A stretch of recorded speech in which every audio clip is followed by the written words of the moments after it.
Welcome back to Real America. Lately, I've been obsessed with how much of a surveillance state we've all opted into completely willingly. It's almost all I think about in those quiet moments alone in my house. But am I alone though? Is my TV watching me? My computer? My phone? My Peloton? Maybe some? Probably all. I wonder whether my daughter is going to grow up and be like, really? Really? You guys gave up on privacy so you could post duck face selfies and yell at each other on social media? Cool, mom. My husband, ever the voice of reason, thinks that it's more likely she won't even notice because it's the world she was born into, which is also kind of sad to me. Is Gen X and the elder millennials the last generation to remember what it was like to go somewhere and not have a device tracking you? Tonight, we're talking about parental surveillance and how far we're willing to go on monitoring our kids. Is it keeping them safer or is it actually harming them? This is Real America with me, Bridget Phetasy.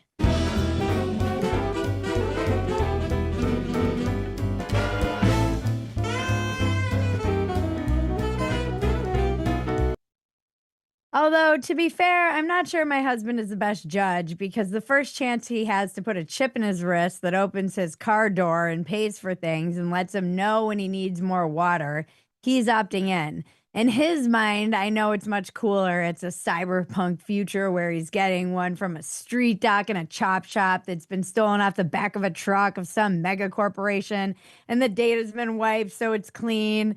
My husband, the shadow runner living in the suburbs. I, on the other hand, refuse to even use Siri. This creates a funny dynamic for our daughter, who has one parent who uses his voice activation for her on demand requests, and me, who says, "You're going to listen to the whole album like I had to when I was a kid," while she yells at me to use Siri from her car seat.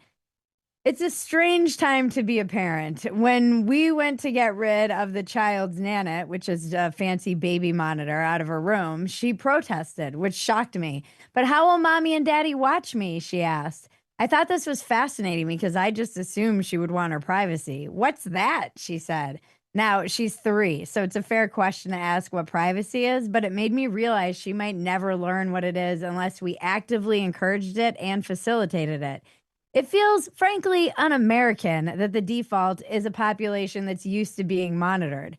We painted her room and got her a big girl bed, and she immediately was like, "Get it out of here. I'm a big girl now." So there's hope yet. We have to navigate the online world as much as the real world as parents, and it's changed the way we raise our kids. Offline, we're trying to give the kids more free range time. Online, we're trying to find ways to keep them away from the millions of ways people can now prey on our children. And now that AI has entered the chat, literally, there's even more fear around what our kids are up to online. Every generation has a general parenting philosophy. It doesn't matter what generation they are, parenting philosophies are unique to the times. Parents in the 40s and 50s tended to be strict and pragmatic because many of them were battered by war and economic failure. Dr. Spock ushered in a softer approach. In the 60s and 70s, parenting was a little looser, partly because of all the LSD Woodstock flashbacks, and also because the parents were reacting to their war torn greatest generation depression parents. In the 80s and 90s, the children of a generation of massive divorce began to helicopter their kids, probably overcompensating for the neglect they felt growing up. One thing is for sure, with each decade, parenting has gotten a little bit softer. We live in the era of gentle parenting now. Helicopter parenting has been replaced by surveillance parenting. I call it drone parenting. And we aren't that far from every kid having a drone or robot trailing behind them, just videotaping them all day.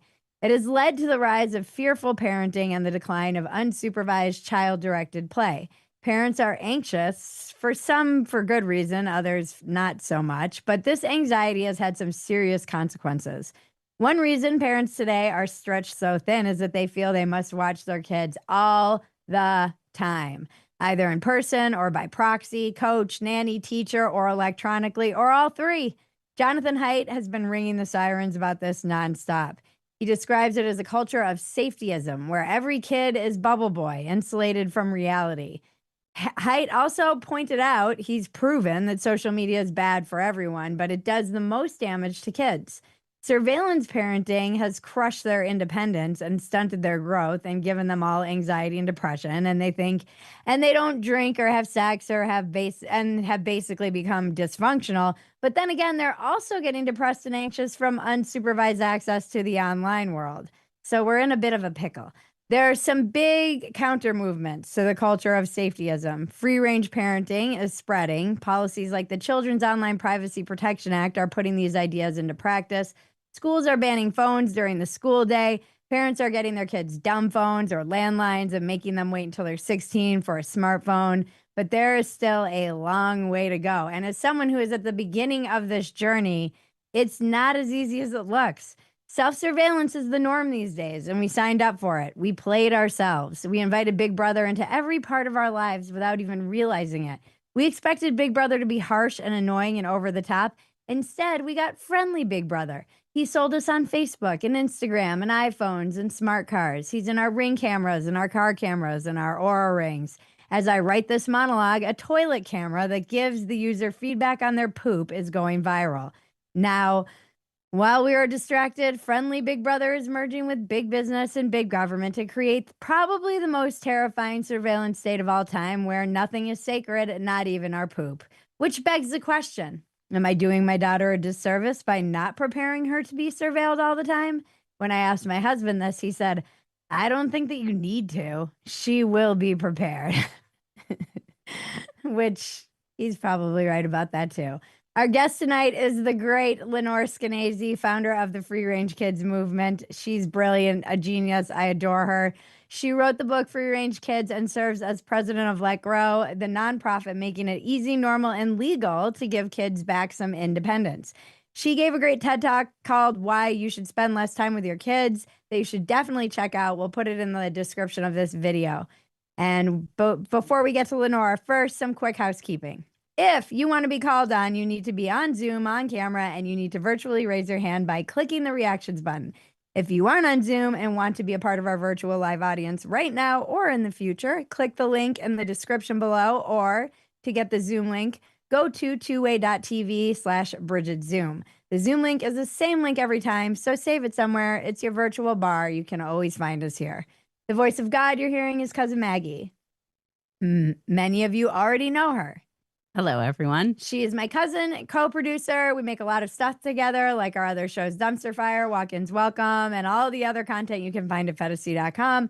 Maggie will be monitoring the chat. If you have something to say and you raise your hand, Maggie will message you privately, so look out for that to find out what you'd like to talk about, and she's going to help make sure that we stay on topic. We can't guarantee we'll get to everybody, but we do our best. Everyone knows my number one rule is just don't be a dick. So please treat the people in the chat the way you would if you were in person with them, free range, living your life.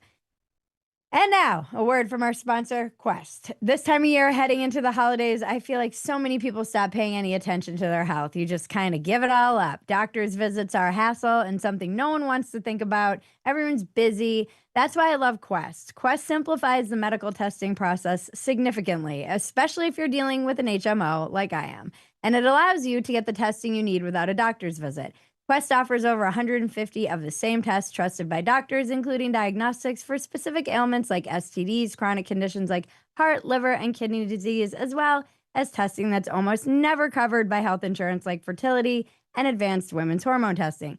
Quest offers broad packages of tests that go way beyond the standard tests you typically get in an annual medical checkup visit. Concierge medicine and functional medicine doctors charge thousands of dollars for these types of workups. Quest offers them for the price of a night on the town. Your health and well-being are worth it. Visit questhealth.com and use the discount code REALDECEMBER25 and get 20% off your purchase. That's questhealth.com, code REALDECEMBER25 for 20% off. There's a link in the description below if you're watching this on YouTube or whatever. And now let's bring up the great Lenore Skenazy. Welcome. Great. Well, that's a nice introduction. Thank you so I probably much. Bring you up like once a day in that's conversation. I appreciate it. Right. At least like once every 3 walk-ins welcomes, I talk about you. Very cool. Well, you're talking my language tonight because surveillance is something that we think so much about, kids and phones and social media. But the flip side is, what does it mean to always have your phone with you, which means that your parents are always watching you. And that just seems to like go like, well, that's just the way it is. And I think that it's more profound than that. So let's add it. Yeah, I'm wondering, have you done any research or polling or anything on this? It's interesting to me because when, like I mentioned in my monologue, when we Yeah. tried to get the Nanette out of the room, even our toddler was like, "No, how will you guys watch me?" And I was like, "We're getting it out of there." And she kind of protested, but then I also realized that it was her way of also summoning us very quickly. It's She like knew it's to like talk to it and be like, the game of Clue where you're in the parlor and you're summoning, Colonel Mustard yeah, like a there. Yeah. butler. Yeah. Exactly. Which Right. also Hey, I'm like, excuse okay, we're me. getting it out of here. But she would be like, "Mommy," in the middle of the night when she had her, it wasn't her big girl bed. So, but it was still, we didn't have that stuff growing up. We had those like janky, the ones that would like pick up the the phones next door. That what we had, and it was so dumb, and it really like it just shows that you can be the free range mom and still be totally clueless. Is we were living in a one bedroom apartment when our babies were born, and we had a sound monitor. Back then they didn't have the video monitors. Our Yeah, kids are in their late 20s. And so the sound monitor would go off. It's like, well, who needs like we can hear them. It's a one bedroom. It's like they're going wah right. wah, and the monitor's going wah, wah, and it's like this is so dumb, but we felt like we couldn't possibly live without a monitor. So I bought into that too, and it's only gotten stranger. I mean, after my kids were little, then along came the video monitors, and then there were video monitors that swept the room like this, as if it was at the time of like the Osama hunt. And it's like, I wonder if he's in his cave. I mean, it was just like looking for intruders or imaginary friends. I mean, you didn't Yeah. need something to show you that granular detail. You didn't need anything to show you at all what was going on in their room. And yet then it became the norm. And once something becomes the norm, then you think you need it, even if you don't. Well, there's this really interesting idea that Thomas De Zengotita, and I think I've talked to you about this before. He talks about it in his book Mediated, called Justin's Helmet Principle, and he uses it he talks about it in regards to when he was a kid, we didn't have helmets. And then why Right? would you want to be the parent that doesn't have the kid with a helmet? And why would you want to risk your kid being the one that falls off and gets a traumatic brain injury?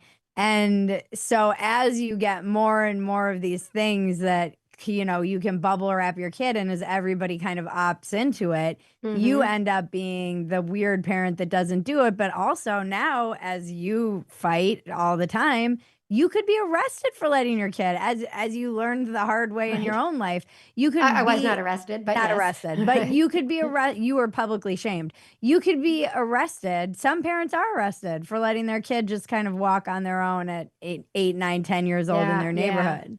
Yeah, no, that was the big story this past year was the mom in Georgia, Brittany Patterson, who actually just left her kid at home with his grandpa. Everybody forgets that grandpa was home, and he was supposed to stay home while she took another kid to the doctor. And instead, the 10-year-old had the temerity, nobody's ever done this before in the history of the world, to leave the house without telling grandpa and walk to town. And because somebody saw him out on the street and even asked him, "Are you okay?" "Yeah, I'm fine." Nonetheless, that passerby felt compelled to call the cops, and the cops picked him up. And what was interesting was that when they called the mom, does your mom know you're out here? No, I left the house. Okay, let's call her. And they asked her, "Do you know where your son is?" And she said, "Yeah, he's home with grandpa." And they said, "Oh no, he's not." And what kind of terrible mom are you? You don't know where your kid is. So this is when it starts becoming like, if you're not constantly aware of everything that your kid is doing, seeing, eating, watching, reading, walking to, somehow that's bad. And what was really interesting, first of all, was the incredible fact that she was arrested Yeah. in front of her kids, hands behind the back, put into handcuffs, and hauled off to jail for the crime of not knowing where her 10-year-old was when she was taking another kid to the doctor. But in terms of our discussion tonight, when Child Protective Services came to her home, because this was such a scandal, they told her that she had to sign a safety plan. And part of the safety plan was that she would always let the children know when she was leaving the house, and that she would always have the kids tell her when they were leaving the house, and that she had to install a tracker on her phone in front of the social worker, because that way we could guarantee, the state could guarantee that she was tracking her kid. And it's like, since when did it become illegal not to know exactly where your kids are at every Yeah. single moment? And I think that is the moment that it became illegal. That's crazy. I didn't Yeah, follow that story past her getting arrested and yeah. into the tracking zone. That's insane. Yeah, yeah. Yeah, I that's actually brought something to show you and to wow your video audience with tonight, and I will bring it out right now because it's this. What is this? I can't really see it. It's Oh, a it's shoe. a shoe. It's a Skechers shoe, and if you undo the, of course, it has laces, but nobody has to tie them, right? Got the Velcro, and then you lift up the inner inside here. One second. So I'm Oh, lifting are up the these shoes insole. that like have the tracking devices? Ugh. Yes. Yes, they do. They have a tracking device that you can put in there, and the kid can't get it out because you need like a tiny little Phillips head screwdriver to put it in, and they don't even have to know it's there. And Ew. these are just a regular thing. We won't believe it. Last night I was walking past, literally last night, I was walking past my Skechers store and they were throwing out all their signage, about their gym shoes and about their slip-ons for old people and this and that and their boots. And I actually kept digging until I found their sign. It's Find Oh. My Skechers. I didn't know I'd be using it so soon, but yeah. Find So my so they kind of promote it as like, "Oh, I lost my shoe." Yeah. But on their Instagram, I mean, yes, it's sort of their like, "All right, we're not saying track your kids. We're saying it's so hard to find your shoes sometimes." But two things. One is I on hate when I can't find my right shoes. when they're walking around town attached to my child. Right? Oh, that. Right. But then I was looking, so I'm trying to find evidence here. Look at this. There's a little map on here. I don't think you need a map to find your shoes. I don't think your shoes Mm, go walking around town without you, and therefore you need to find your Skechers. So clearly, it's just becoming the norm. And what you said before this was that um, there's a difference between you used to have to opt in to do yeah. this stuff, but now it's almost opting out. And just like with a helmet, it is hard to opt out and say, "Well, I'm not going to put a helmet on my kid," when it's become the norm. And it's becoming the norm. And now, as we saw with the case of the mom in Georgia, almost becoming legally the norm. I mean, I don't think it really is, except in her case yet, but so far it's not there. But it's creeping towards such normalcy that you have to be like, Bridget to say no. I mean, you have to be somebody really swimming upstream and thinking deeply about whether the trade-off makes sense. Oh, I could know where they are all the time and won't they be safer? But is there something lost? And I think the something lost nobody really cares about because once you say safety, nothing trumps safety. We're in a safetyism culture. Mhm. Yeah, and it's there's so much to this. We were even talking about in the monologue, the kids aren't drinking, they're not smoking, they're not, They're in their rooms. partying, How could they whatever. be But drinking and but smoking and partying? They can't get anyone pregnant. They're in their room but without anyone how else. also I could sneak out when I was a kid. You can't even sneak out. Even if we didn't have a ring, every one of my neighbors does. Oh, Like that's interesting. how are you going to take the car out of your house? Right. How are you going to even get out of your house if you have most people have surveillance? Like even That's in my so instance, because interesting. I'm a like quasi public figure, so we have to Uh-huh. have a little bit higher security than maybe normal people.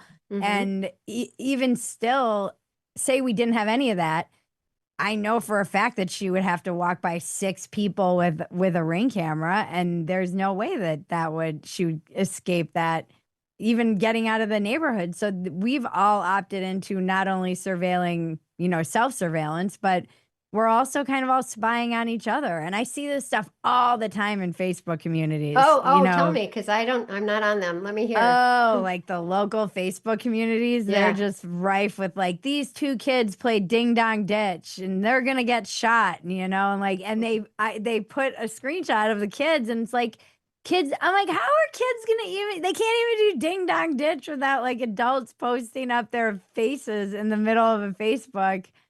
Wow. community for like the neighborhood or whatever. And now everybody's on the lookout for these hooligans that are out there doing like we used to do dumb stuff like that all the time. Yeah, yeah. So what's interesting is that we long for a time when people were sitting on their porch, right? Hmm. And watching the kids go by and saying, "Don't you steal those apples," or, "If you keep being mean to your sister, I'm going to tell your mother." We long for human interaction and human judgment, but what we're getting instead is this surveillance culture.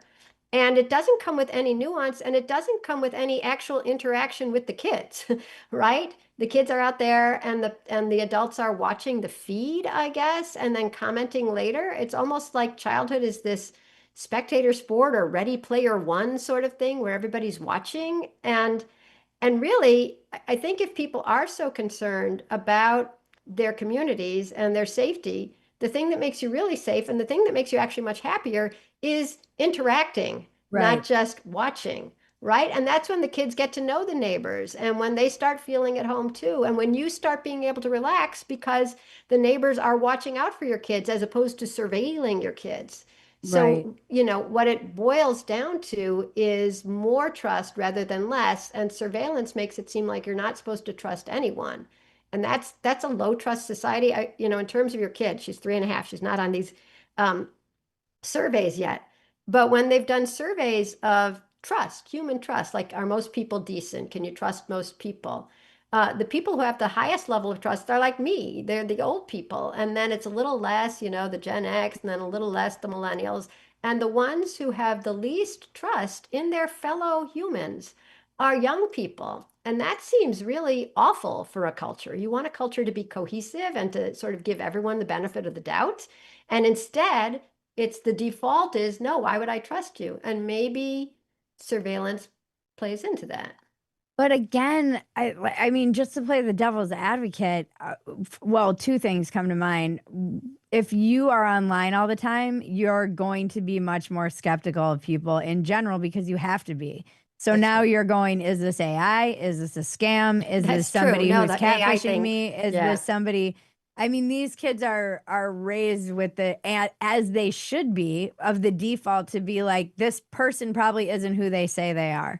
So why would I expect them to be able to transition to the real world and go, "Oh, this person is who they say they are"? Because obviously the Hmm. internet is populated with people who are either pretending to be someone else Or not or they're existing at all. anonymously trolling people. And it's clearly that could be my lovely. I mean, South Park did a great episode about this where it was Stan's dad. He was like this love, he was, or no, I think it was not Stan's dad. It was the Kyle's dad. Okay. He was like this, nice homey guy, but then he'd go online and just be this like dirt bag being horrific to people. And sometimes when I'm out in the world, because I Yeah. get trolled so often, I wonder like, are you one of those people standing in line next to me at the grocery store So your that's trust has online plunged, telling women that right? they should Bridget's is down at repeal the like 3%. 19th? Like So, so you're bringing up something really interesting, which is the real world versus the online world. And of course, we're all worried about deep fakes and AI and romantic involvements with, creatures that don't predators. exist. So let me put in a good word for Let Grow, which is the nonprofit that I run. And I started it with Jonathan Haidt and Peter Gray, who writes about the importance of free play, and Daniel Schuckman, who was for 10 years the chairman of FIRE, which fights for free speech on campus. So all of us are concerned about kids growing up resourceful, resilient, open-minded. And over the summer, John and I and his main researcher, Zach, got the Harris people to do a poll about kids and the online world and the real world. And I just have to say that the most interesting thing that we learned is that when you ask kids who do they want to how do they want to spend time with their friends, and you say, do you want to spend time just outside in the real world? We didn't say ding dong ditch, but that's the basic idea, just unsupervised with your friends. Or would you rather be in an organized activity like soccer or chess or ballet, with your friends? Or would you rather be playing video games or texting or Snapchatting, whatever, with your friends? So it's real world supervised activities online. And I will show you this kind of bad Xerox of it, but I'll show you. How can I stop and ask you a question? How Yes. old are the kids? Oh, sorry. What a great question. 8 to 12 years old. Okay. And they were demographically across the board. Okay. And and so this is just playing with my friends in the real world, Hmm. which is the number one choice if you're just listening. The middle choice was being in an organized activity, and the very bottom was being online, whether Okay. that's video games or chatting. And what this says to me is that it says to anybody, you look at the graph, it says it. Kids want to be in the real world with their friends. And when you talk about like what is happening to them online, they're getting cynical, they're getting worried that they can't trust anyone or anything. It's like the antidote is the real world. Spending time with real people, seeing their faces, hearing their voices. I'm not an AI creature. I exist. And yet we keep saying the kids are spending all their time online because they're so obsessed with their phones, but it's a default because Mm. we haven't let them go outside. And if you don't let them go outside, then all these bad things we're worried about happening to them, including the loneliness, including, the sense of what am I capable of? Nothing. I've done nothing in the real world. I can't even walk to the store. My parents don't even think I can, ride my bike around the corner. That gets cured if we would only let them do stuff, but we haven't been letting them do stuff and they fall into their phones. Yeah, I was laughing. Like, I was Yeah. actually on a podcast yesterday with John Papola from Oh yeah, Dad I know Saves John. America. Yeah, I love him so much. But we were ditto. talking, I was like, it has been a little weird being like a liberal woman who grew up Gen X, going from all I ever heard was like, the kids are having too much sex and teen pregnancy and Right. all this stuff. Bring And back now teen all the pregnancy. conservatives are like, why aren't the kids having sex? I'm like, this is a little bit of a Oh, strange it's inversion. why aren't kids having fun? Why aren't they trusting anyone? Why are they in their bedrooms? Why has as independence, I mean, I quote this all the time, but Peter Gray, who's a psychology professor at Boston College, did this fantastic piece in the Journal of Pediatrics, which is, pretty prestigious place. And he documented that over the decades, we're talking about since, boomers, Gen X, millennials, as independence and free play, kids hopping on their bikes and going outside, have gone down. Anxiety and depression have gone up. So it's not even just since the phones, it's not just since COVID. It really makes sense because, you're talking about your own childhood that you did all these things. What did you get from that? What did you get from being outside, goofing around with your friends? Just tell me anything, emotionally. Let's talk about social emotional intelligence that you got from that. What? Yeah, I think about this all day, every day, because I was taking I truly do. Like, I'm obsessed with this. Because I was going for a walk the other day in my neighborhood, and it was literally like a scene from ET. It was a skateboard, three bikes, And an another, extraterrestrial. and they were all and an ET, and they were all just like laying on top of each other in on the grass. And I was like, oh, this is why I moved here. I That's moved so here for great. this. Yeah. And I see it all the time in our neighborhood. The kids just like riding around on their bikes and like doing their own thing. And it seems like there's a lot of that here. And from what I can tell from most of my friends in other parts of the suburban Austin area, it is a very similar experience to what we had growing up. Oh, it is. Oh, I thought you were going to say it's the opposite. Oh, that's No, fantastic no. to From what hear. I can Okay. tell, it's like Okay. people are really actively trying to cultivate that, in particular in So, Texas and like the suburbs of Texas. okay. I do worry that, what I think, I feel bad for Gen Z because maybe perhaps the people Oh, are now the learning, pendulum is the swimming. pendulum might Yeah, but swing, so they they blew yeah. might be the worst of it. Fingers crossed. I don't Wouldn't know. that be AI great? Yeah. could change everything. I'm even more, sometimes I have these conversations and it feels like quaint to me. I'm like, oh, we're talking about phones. We are, because now there's AI. And Yeah. the other day I was on Twitter, and there was a tweet going around that was talking about, it was a woman and she's in education, and she's like, guys, no one is talking about how bad this is. They're not talking, no one's talking about how basically we're lobotomizing an entire generation with AI. They don't know how to think. They will know how to do nothing but prompt, and that is it. And that is probably way more That's cheery. terrifying to Yeah. me than even the phones, but they need phones to be able to do that. And again, there's lots of ways that people are. I just right before I logged in saw that Hmm.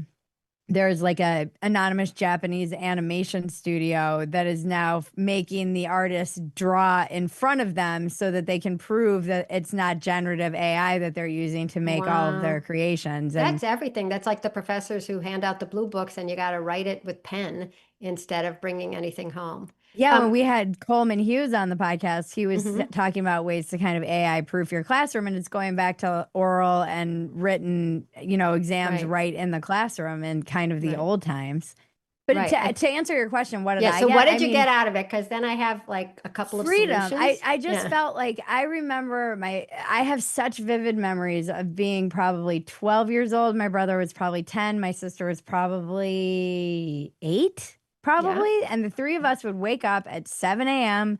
We'd get on our bikes. We would go down and take swimming lessons in Connecticut. We would ride our bikes all the way to the end of the point with our lunches. We would stay there all day long swimming, and my mom would usually kind of join us later with the two youngest because I'm the oldest of five. And Hmm. then we would ride our bikes home, and and we would just be out and gone. We would take our little sailboat out and like capsize it. I mean, we were doing all kinds of stuff. But then when I got a little older, when you were like, my sisters and cousins and I, who were not supervised, probably borderline neglected children of divorce, Oh, we were like, they were talking about how their kids who are older are just such angels compared to what we were up to. When you said they can't even go to the store, I started laughing because my brain immediately went to ask a creepy old man to buy you cigarettes. Like that. That's what great. I was up to at 14 years old.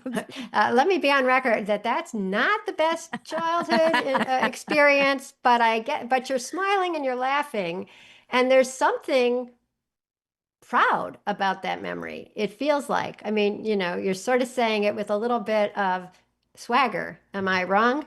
No, I mean it's funny because there's got to be like a happy. I think my cousins and siblings have done a good job at kind of that happy medium. I When I went Mm-hmm. home to visit my family, my brother's kids were living like a 90s childhood. They were just outside all day.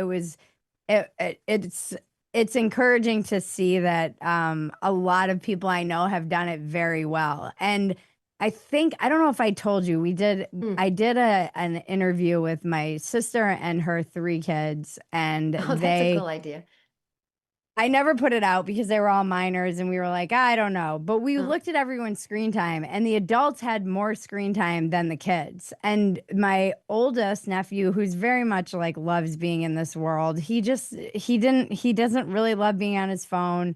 The second one down, probably, he was like, well, I don't have that much screen time, but I'm more of a gamer. So he could at least acknowledge that his screen time went somewhere else. And the youngest, he loves he had not as much even screen time as we did. And I always say I hmm. often feel like this movement that's like the kids, the screens, the kids, the screens, as a way of deflecting from the parents responsibility, like more, as my friend Candace Hortez always says, more is caught than taught. Oh, for So sure. I love the that phrase. parents are Yeah. like, oh, get Yeah. off your phone, get off your phone. Right, Well, we're right, all staring at our phones. And it's a right. way of deflecting blame, really, and putting the responsibility on the kids to do what the adults aren't even doing around them. So let me roll back a little because I love what I'm hearing about Austin. And it's not what we were hearing when we did this survey, the Harris poll. Because when we asked these 8 to 12-year-old kids what they're allowed to do on their own, the majority said that they are rarely or never allowed to walk around their own Oh, neighborhoods, without an adult. They didn't think they were allowed in public without an adult. And 25% weren't allowed to play on their own front lawn. And the statistics just kept going up. And when you talk about AI, we did one comparison, you get all these numbers that more kids had spoken to had chatted with a bot than had used a sharp knife. So there's Wow. something, I mean, I'm trying to get kids to have the childhood that you're seeing in Austin or that you and I remember from our own childhoods. And the way Let Grow is going about this is just two ways. And I got to put out a plug for it because all our Of stuff is course. free. So in terms of getting kids back outside, there are a lot of parents who just don't know when they're supposed to or allowed to, or when it is okay to let your kids, once again, walk to the store or climb a tree or go to a friend's house. And it's not that they're so afraid of being arrested. They're afraid usually that something terrible, and they don't usually even they don't specify, but something bad will happen to the kid. And actually, one of we did a poll of parents as well, and 50% of parents of kids, 50% of parents, when asked this question, what do you think would happen if two 10-year-olds are playing at a park unsupervised? 50% of them said they were likely to be kidnapped. So, Whoa. so it's just, it's a real mismatch between reality and fears. And the fears are what then keep parents keeping their kids inside or tracking them or both. And so, how do you make it normal again for parents to open that door? Because, what John is trying to say is if you're going to take away the phone, open the door. I say that too. If you're going to take away the phone, open the door. But opening the door has been going down for those decades, right? Right. It's just become harder and harder. There were milk carton kids, there's cable TV, there's 24-hour news cycle, there's action news, there's all these scary things out there. Now you have the internet and everybody's just coming up with new things to be worried about in the real world from strangers, stranger danger. So how do you get parents over the fear to realize like, hey, this is actually great. And the only way you do it is by gently nudging them to do it. And so Let Grow's free program for schools is called the Let Grow Experience. And that's just a homework assignment that the teacher gives the kids every month. And it just says something like, go home and do something new on your own with your parents' permission, but without your parents. And we give a list. You can, as we've discussed, climb the tree, make pancakes, go visit grandma. And because everyone is doing it, it becomes normal again. John always talks about a collective problem needs a collective solution. Well, I don't know when I'm allowed to let my 7-year-old out, but all the other second graders are doing something. I guess I'll let mine go to, the pool with his older brother or, to get some candy or whatever. And so it's only after you've let the kid go and you've seen that like they came back and they got the candy and they're not sharing, but that's okay. Or they forgot to get the Hmm. change, but that's okay. Or they got lost on the way, but that's okay. It's only after you realize like this is great. I'm proud of my kid. I didn't realize they could do this. Come to think of it, I was doing this at their age. That the brain starts to rewire towards trust as Right. opposed to terror. And if you do it once a month, by the end of a year, it's just become a lot more normal. And all the other kids are doing it. So the kids are telling each other what they're doing it. And then the parents start bragging online. Oh, my kid got his own haircut. Oh, well, mine got to Kuman or something horrible like that. But it just becomes, it builds on itself. And I think you can end up seeing a lot more communities like you're seeing with the kids on Right. their bikes. I heard about a mom of a 10-year-old when I was giving a talk in Connecticut 3 weeks ago who was terrified of letting her kids do anything. And so she let her 10-year-old like ride his bike up and down the block for his Let Grow experience. And finally he said, Mom, this is so boring. Can I please go around the corner? And she said, right. And so he went around the corner and then he got his buddy. And then the two of them started riding, and then the three, and then the four. And over the summer, they ended up with 10 kids in their biker gang. Yeah. And then after I spoke there, she sent me a picture very recently, like last week, of them out in the cold. It was just six of them, but it was like it's 30 degrees. And here they are outside because now the kid had something to live for. He had friends and he had freedom and he had a bike and he had a mom who, instead of terrified, wouldn't let him go down and beyond the block because she treated him like a baby, is now proud of him and sharing the picture with me because look at my kid. Boy, I'm so Yeah. proud. So the Let Grow experience is so simple. There's nothing easier. It's homework only in that you do it at home. Actually, you do it outside of the home. But but that is changing communities. I mean, we hear about like now there's kids outside or now the kids are tying their own shoes. It's just amazing. And really, one school I went to, 2 weeks after they started the Let Grow experience, the principal said, well, now kids are sticking out their feet less. And I was like, because you had kids tripping each other? That's so mean. And she said, no, now they're tying their own shoes. They used to, they used to stick out their feet and wait for the teacher to tie their shoe. You know, Wow. We have it's some hands. babyism Yeah, versus, babyism. right. You got a question? We've We ha got some people. we have Yes, some a people. couple All couple right. hands here. All right. First, I'm going to bring up Murphy. I see Murphy. Hello. Oh, let me ask you to unmute there, Murphy. Now you disappear. Oh, there you are. There she Right. is. Thank you so much for coming, Lenore. Thank you for talking about this, Bridget. I have one daughter. She's 16. We're teaching her how to drive. Oh, that's the Oh, worst. Oh my fun. God. Yeah. My husband grew up in LA, so he's a great explainer of things. And also there's that whole daughter to daddy thing that's working out very well. But it's interesting that I asked her, hey, she turned 16 in last January, so it's been a while, right? And I remember being really eager to get my driver's license. She's eager to do it, but it doesn't seem to be an issue for most of her friends. She has her little group of friends in school, and I said, how have any of your friends gotten their license? She's like, no, they're not even really doing it. And of course, I want her to be safe and as she's driving, not run into other people and damage other things and herself. But I find that she is having difficulty making decisions that have to be made when you're driving. Like, okay, do I go this way or this way? How do I change lanes? She wants us to give her the okay to do it. I'm like, well, of course, while she's learning right now, that's great. But that decision in the moment is, I think, exactly what we're talking about. A very good example of what Gen Zers are dealing with right at this moment. Like, oh, I need to make this decision and stand by it, an important decision, without having to double check with my parent. Mm. Yeah. First of all, my sympathies. My kids learned how to drive and it just drove me insane. It's the thing I'm most afraid of. I live in New York City. I get around by subway, but they drive cars. It's just so terrible. I wouldn't necessarily, generalize from not knowing when to change lanes yet, or do I go through the yellow light, or do I slow down at the beginning of driving, because that is really confusing, and it is the first time you have this, ton of steel under, your power. So, but I am concerned in general about kids having outsourced so much of their decision making to adults because they were required to. I mean, like even the reading log. The reading log is my bête noire. It's where at night kids have to read for 20 minutes.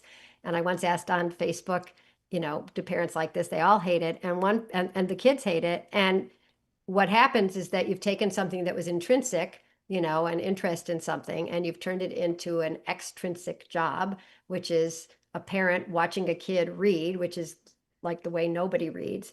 And one parent wrote that now her kid stops mid-sentence. Her kid who used to like reading stops mid-sentence 20 minutes in because that's it. It's no longer his interest. And so, in terms of parents and other adults controlling our kids all the time, what I've heard that is sort of worse to me is that like teachers keep telling me that if a kid drops a pen in class, they stare at it, waiting for somebody to tell them if they should pick it up. Are they allowed to pick it up? I heard it 3 times. I used to be a journalist. 3 times makes a trend, but I did hear it from different teachers in different parts of the country, and so it didn't seem like it's just an urban myth. And then I was just talking to another teacher the other day at one of these schools I was at, and she said that, you give the kids a piece of paper. All right, you got to start your quiz and put your name at the top. And they say, where? Like, do you want it on the left? Do you want my name in the middle? Do you want my name at the right? Because they've had a life of so many strictures and so much help from adults telling them exactly how to do things. And here, honey, let me help you. And you did it great. That's great. That's exactly what I wanted. That we've sort of drained them of many opportunities when you do have to make split-second decisions, whether you're writing your name or one of the ways that kids learn to make these decisions throughout history was by playing.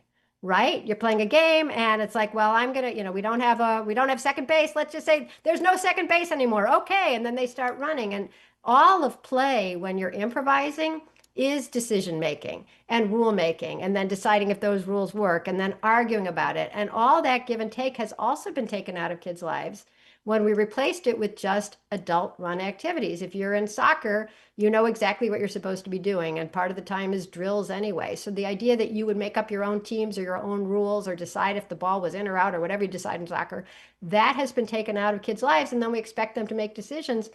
We've taken out sort of the building blocks of being a functioning young person by not letting them have free play and then not letting them do anything in the real world, so they never have to deal with the real world.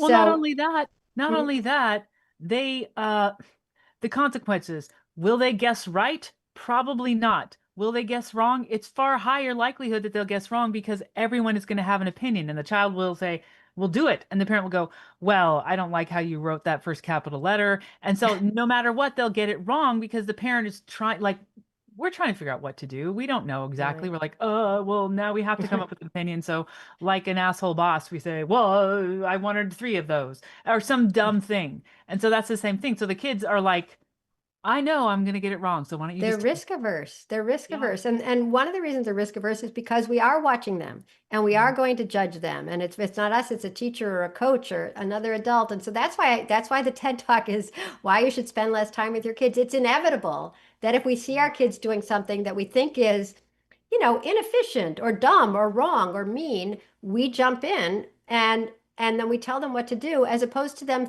figuring it out because the stakes are low. They're just playing a game of kickball with their friends. They're going to figure out a lot more than if we're always perfecting and optimizing their lives. So really, we've done them a disservice by always being with them. Now, in the car, when you're teaching a kid, you got to be with them. But I would say Worker is concerned about the driving. hire somebody to teach your kids to drive if No, you can afford it. she's doing great, honestly. She's doing great as far as that goes. She's just a little bit hesitant, which is probably preferable to being roaring ahead. But in addition to the parents being right there all the time to say, well, you should do it slightly different, the internet is there for everything, That's true. to give the worst possible scenario for any choice. That's so true. So That's the why you parents can't, you don't have to even ignore be it. there. That's why I got to send them outside Thank you, without a Murphy. phone. Thank you. Thanks, Murph. All I right. see a I'm hand. going to Yeah. bring up Season next. Oh, There we it go. is. Hello. Hello. Hi, Season. Hello. Hi, Susan. How's it going? Good. From the last conversation, I forgot to answer you, Bridget. My kids are actually okay. They came out of the whole COVID lockdowns pretty well because they were homeschooled previously, and it was like we just went straight into learning because we don't see learning as just happening in school. So they Mhm. actually did pretty well. I think most homeschool kids probably did well. They might have lost some opportunities, but mostly I think most homeschool kids seem like they did okay. But mine are okay. They'll tell you they don't trust the government. That's what they learned out of that. But other than that, I don't think also my learned that kid their trusts the school board government. doesn't listen to them. That was the other thing they learned. I just take notes real quick because I always do this while we're talking, just in case I do I too. forget. Right. So, like, my kids are now 18, 16, and 13. And I can tell you, I tried to Gen X the hell out of those children. I tried to get them to go outside. Like I took them outside when they were younger. We spent a lot of time outside, and they were like, they're in that age where like the iPhone wasn't super, super prevalent quite when they were little. It still wasn't like smartphones still weren't like, they remember DVDs. They remember watching DVDs. Wow. Like that's kind of like how we did things. And they didn't, I know all about like not allowing them on social media. So I've been cued into all of this stuff. Their whole childhood. Like I don't track them. They didn't get tracked until they got iPhones because iPhones track everyone. Right. So whether you put a tracking app on or not, if you have an iPhone, you're going to be able to find your kid wherever they are. And I didn't want to do that. Anything having to do with technology, Bridget, you and I are the same here, has come from my husband, not from me. Because the whole time I've been like, nobody knew where the hell I was. I was on my bike. My mom still to this day doesn't know where we were half the time. Like, I and thought it's where you are now. okay. Like we But were in some of the drain pipes. kids like being tracked. I was Like telling my they kids, I'm actually like, it. I'm They like, you want they, realize when we were kids, we were in drain pipes. We explored drain pipes. We would climb over the hill and there'd be water coming out of this pipe, and we'd be like, "Where'd that go?" And we would go in there. And it's foreign to my kids. It's not because I didn't try. It's when they Yeah. would go out, there were no other children out. Yeah. So they would come back. My kids knew I would set a timer. I'd be like, "You got to go outside for an hour," because my mom used to like lock the door.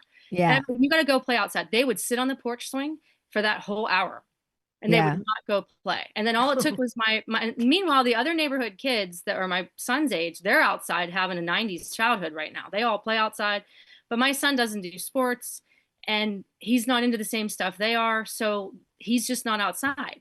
So it's not like I didn't let my kids, they're not allowed to have social media till they're 18. My middle kid got one at 16. Again, that was not exactly something I really wanted, but it happened. So I've tried to do like a lot of this stuff, and I think they're doing like somewhat well. They seem to have a good grasp on how much time to spend online. But the biggest issue that I have is like they were more like TV kids. Like there's a difference between TV screen Yeah. time because and phone time, because it's TV screen time is passive and phone Passive, time yeah. is more interactive, right? I actually prefer that they like TV and film. It's probably because of my husband. But they struggle to make friends. Like the biggest issue that my kids have is they have inherited genetic anxiety, which is not helpful in this day and age to have anxiety that you've gotten Never from helpful. outside of the family. Okay, so I've got 2 kids with massive anxiety issues.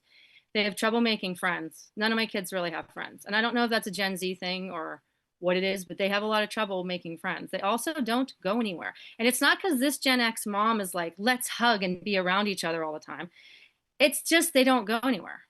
Yeah. And it's not, and my kids read, they spend a lot of their time reading and breaking down films because their dad's a filmmaker. So they're good with all of that. But in terms of socializing, they're straight Gen Z. I think my son's more like Gen Alpha because he's 13. He's right on the cusp. But like they don't make friends. And when I tell them how to make friends, like you have to go places, you have Can to I, like none of can I it's jump in for one none of second it's here? yeah, go ahead. First of all, it's always, watching our kids whenever they're unhappy is so hard, is all I can say. Yeah. I've felt it too. So, and I hope I hope they make their friends very soon. One way that kids have traditionally made friends is when you're doing something together, because it's easier if you have an activity, and it doesn't have to be a sport. But what I wanted to talk about, that the other Let Grow activity that we recommend, is to keep the school open, or go to the school if your kids aren't there, for what we call a Let Grow Play Club, which is a bad name because it's also for older kids. But it's a place where kids can gather. We keep wishing that there was some place where that was like a third place, you've heard Third about spaces. third Yeah. space. Thank We you. had them. Right. So this is a third space that happens to be at the school, but it's not an organized activity. It's just free time after school with very minimal light supervision, like a lifeguard in case there's something terrible. But then I've watched these play clubs, and a bunch of boys will always go and organize a soccer game. And I've even watched kids say, "Can I play?" And they absorb the kid. But then I also see kids who are not the sports kids, and some of them are talking, and some of them are just, kicking rocks and hanging out by the swings, and some of them are drawing with chalk. And it's easiest to get to know your fellow humans and become friends with them when you have some free time and you decide, let's build something. So when John Haidt wrote The Anxious Generation, I got to help on the chapter for schools and the chapter for parents. And the schools chapter, when I was writing about free play, an expert in England said, make sure that on the playground you have some sandbags, big sandbags filled with sand. And I didn't know why. And he said, it's because you can't move them yourself. So what you do is you build in opportunities for kids to do stuff together, and then you stand back. And if your kids aren't playing sports, they aren't playing sports, but chances are they'll want to build something, or they'll find one other friend who's a different age from them who they didn't already know, maybe especially if they're at school. School is so segregated by age.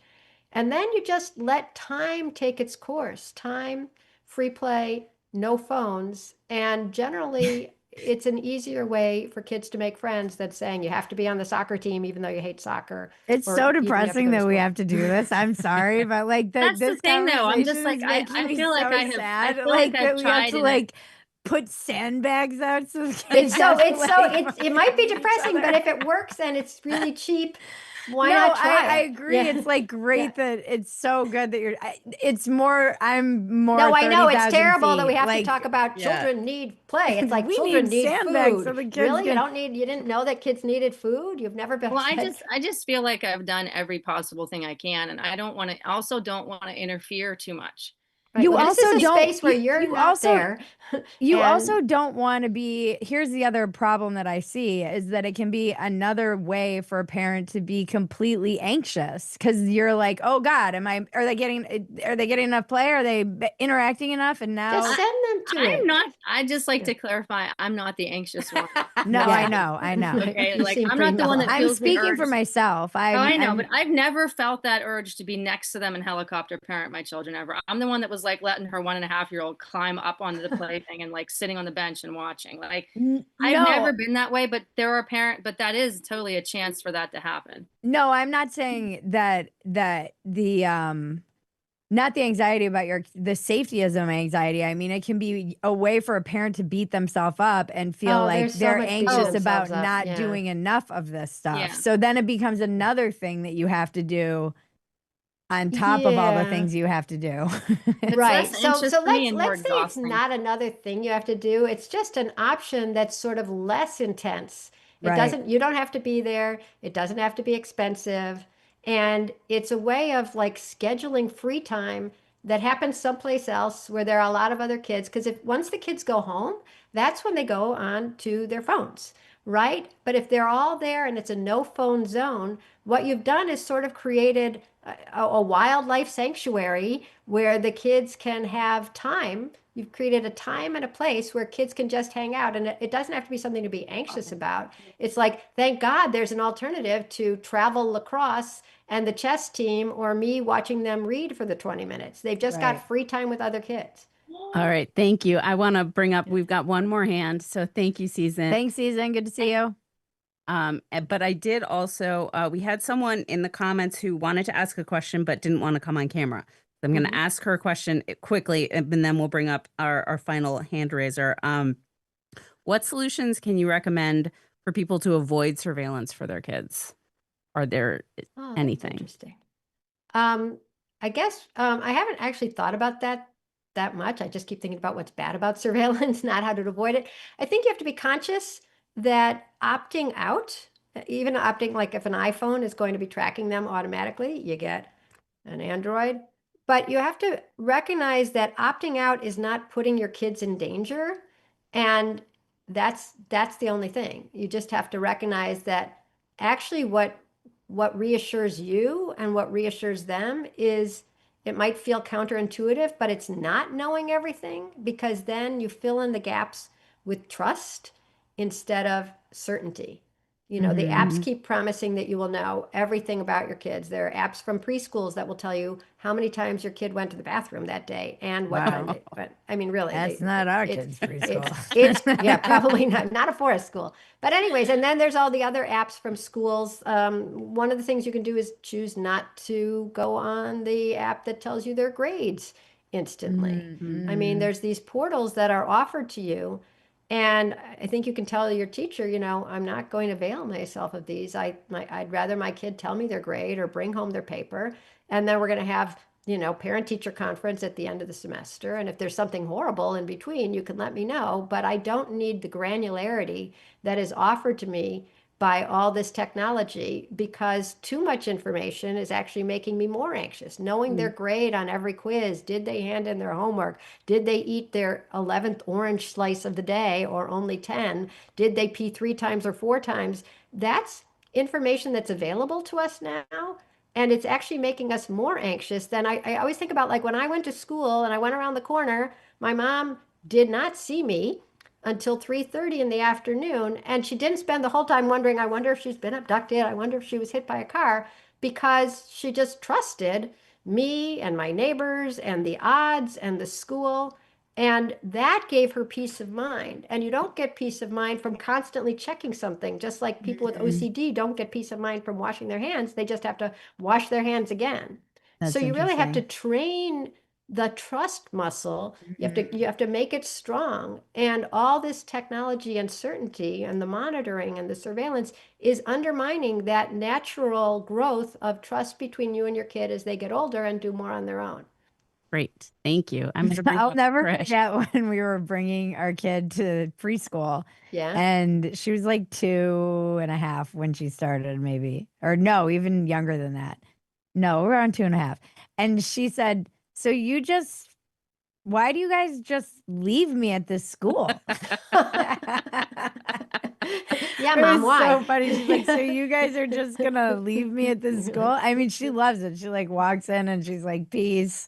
It doesn't even look back, but it was such a funny question. I was like, "Well, that's a fair question you have, I guess." Wow. All right. I'm going to bring up Trish. I'll ask you to unmute there. Okay, I know we're short on time, so hi, Oh my Bridget. Hi. So I just wanted to, first of all, tell you, Lenore, I think I tried to get you to talk at my MomCom conference back in the day, like 2012, 2013, 14 God. in Austin. Yeah. Sorry And, if I didn't show up, and I hope oh, it was no, great no, if I did. no. I was always looking for great speakers, and I just loved you, and everybody who came loved you. Like, they were your kind of people, I think. But so it's great I saw that you were on, so I had to get on. But that said, my daughter was about probably 5 at that time. She's almost 18 right now. So Okay. she's very, very independent. I think part of it was because of she did go to an all-girls school that all their classes were around a courtyard where they were outside all the time. Oh, They so got great. dirty. They, it's in Austin. It's in central Austin, and it was small, and it was a private school. So we were very lucky to go. She went there until about 7th grade, and then she went into public school, which was, you can see the difference between her and some of the kids. And but I also did want to say, along with Bridget, is in our neighborhood now, there are kids out all the time. I'm moving to Austin. This is Yeah. like I know. a big All the Austin time. commercial. All the right? time. And it makes me so happy too, because you do hear all this stuff about how the kids are on their phones all the time. And my daughter is on her phone all the time. Right. Don't get me wrong. And one of the reasons we got her a phone was she was a competitive gymnast. And so she Yes. was gone all the time. And so she's had it for a long time. And we had the constraints on it. And then after a while, we just kind of gave up. And we were like, you know what, go do whatever. And she did do all that stuff when she was like younger. Like, that school was wonderful they didn't allow phones. They played outside. They got dirty. It was all girls. So it was so anyway, I think she learned a lot of that, and they read all the time. She was a reader, and then I don't know what happened. She's just not. She doesn't read anymore, but she does still. She's extremely active, and she does have, good friends and the whole deal. So I guess, and then, but we're at the point, my whole point was sort of that I followed you all this way, and I totally agree. And I'm from that, I was a latchkey kid, and the whole deal. But now we are, she's like going down to 6th Street, and which is like where all the bars are. And, and like my whole, like, I told my husband, I was like, well, what are we going to do? Because she's going to go. All her friends are lying to their parents, and she's telling us, and she's getting Ubers, or she's calling us, or, whatever. And so, like, you get to that point where you're just like, I don't even know, like, she's being very responsible. Great. She sounds so responsible. She's active. She's got friends. She's not lying to you. I don't think there's a thing that you can complain about. Maybe her bed Yeah. is not made. I mean, there's really, she sounds great. She does. I mean, one of the things I will say, Lenore, that I was talking to a friend about Jonathan Haidt's work and all this stuff, and they've tried very hard to like keep the kids off the phones, smartphones until they're 16. And she's like, she was wondering if he had kids and how old they were because she said nowhere with like high schools and middle schools and whatnot. She was like, you can't get concessions with cash. They don't accept cash. Oh, yeah, You that's can't just get so horrible. you Yeah. can't go into the football game. She said Without like if a QR code of some sort. yes, Yeah. and she said, and if you do want to get cash, you have to have the principal walk you in. She's like, so we're not gonna like have the principal walk our kid in with all of her That's friends. crazy. Yeah. And so it's weird because she was like, I understand what he's saying, but does he even know what the landscape is like at these schools? Because Well, I think the next frontier really is beating back on some of this technology in the schools and saying, look, my kid is not going to take home a Chromebook and do their math on that. You know, give them a worksheet if you must, or write it on the bulletin board, you know, on the blackboard. And similarly, what kind of school can't figure out how to make a ticket for an event? Right? I mean, somehow people manage this for like the last 100 years. You can make they tickets just don't and do sell it them. anymore because it's easier Yeah. to just scan the QR code and literally every kid has a phone. So she's waited. She said, and same as what made me think of this was that her kid is also in sports. And she's like with soccer, they're like, she has other kids in the car. She's like, I had to be able to text her to get her to like come meet us when we go pick them up. And she's all Yeah. over the place. And Yeah. we weren't all in like competitive sports when I was 13. You know, we had Right. like That's it wasn't true. that is completely different. Every And our parent I parents weren't know. necessarily running to 15 different things Oh, with it's split-second timing, and I'll meet you at crazy. the third doorway and text me if you're not going to be there at 12:22. Yeah. Yeah. No, it's a complex world out there, but I think, you know, Bridget, we started this conversation talking about what does surveillance do to the soul, really? You know, growing up thinking that you need constant supervision because without it, you're not safe or you're alone or you're not loved. And I think I would just conclude with that like just think about, I don't want to say be mindful because I'm so sick of the mindful people, but just think about what it Love Lenore. means to trust rather than verify. And if you allow yourself to try that a little, whether you're letting your kid walk to the store without a phone or, you know, cook downstairs and you're not going to watch, that's what imbues you with this belief in your kid, in your neighborhood, in your neighbors, in some higher power, if that's what you're believing in, as opposed to just you and your little map. And Yeah. it feels great to trust. Yeah. No, I agree. I'm on board with this. We're doing our best to do a 90s childhood as well, but man, it's not easy. It's upstream. Yeah. Thank you, Trish. Thank you. Yeah. You're doing great. You know what? All the parents out there listening, all watching, doing great. you're all Yeah. doing great. We're doing the best we can. You know, Peter Gray always says that by the time you're reading a parenting book, you're already a good parent. You know, you're turning into a podcast about a parent. You know, you're doing it because you love kids and you love your kids and you want to do the best. And that's it. That's all you can do. I mean, there's so many other factors that you will never control. You know, who they meet at school, who their teacher is, their siblings, their genes, their gut biome. You know, I mean, so quit thinking it's all on you and recognize that times change and you're doing your best. And that's it. If you could take a breather, and I think an easiest way to take a breather is by taking your eyes off your kids, it'll all be okay. Yep. Lenore, where can we find you and all of your so wonderful easy. work? Thank you. So the mall, I'm seeing somebody saying the mall was awesome. Mall was awesome. Still The is. mall was awesome. Yeah, better than Amazon. So I'm at Let Grow, and it says it down here. It's letgrow.org. And our original name was Let Go and Let Grow, which was easier, but it was too long. And then we changed it to Let Grow, and nobody can get it. They think it's Let It Grow, Let's Go, Let It Go. It's not. It's just Let Grow. And there we have, we have free materials for parents. We have 4 weeks to a Let Grow kid that just gives you week by week a couple of different things to do. And by the end, you're amazed at how independent your kid is. And then we have these free programs for schools, the one that teaches, the one that recommends how to run a play club after school or before school.